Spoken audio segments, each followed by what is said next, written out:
سردی میں نا اللہ تعالیٰ نے غذائیں ایسا پیدا کی ہیں جو گرم ہیں، تو سردیوں میں ڈرائی فروٹ استعمال کرو، بادام کھاؤ، کاجو کھاؤ، پستے کھاؤ، اخروٹ کھاؤ، چاروں مغز کھاؤ، سفید تل کھاؤ۔ میرے محترم بھائیوں، نبی صلی اللہ علیہ وسلم نے فرمایا جو فصل، جو زمین جب اپنا اناج دے اس کو اس وقت کھاؤ۔ آج کل سفید تل بکثرت ہے، سفید تل لازمی کھاؤ۔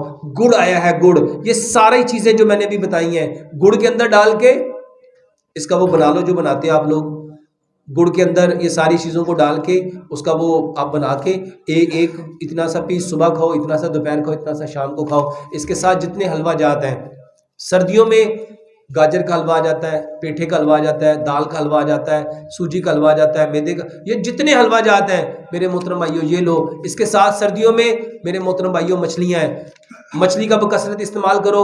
مچھلی کو آپ فرائی کر کے بھی لے سکتے ہو، مچھلی کو آپ شوربے کے ساتھ بھی لے سکتے ہو، مچھلی کو آپ تل کے بھی لے سکتے ہو، یہ بہترین چیز ہے۔ اور سردی لگتی ہے تو میرے محترم بھائی اور بہنوں گرم کپڑے استعمال کرو، ہائی نیک استعمال کرو، لیگی استعمال کرو، گرم چادریں استعمال کرو۔ سبحانک اللہم و بحمدک اشہد ان لا الہ الا انت استغفرک و اتوب الیک۔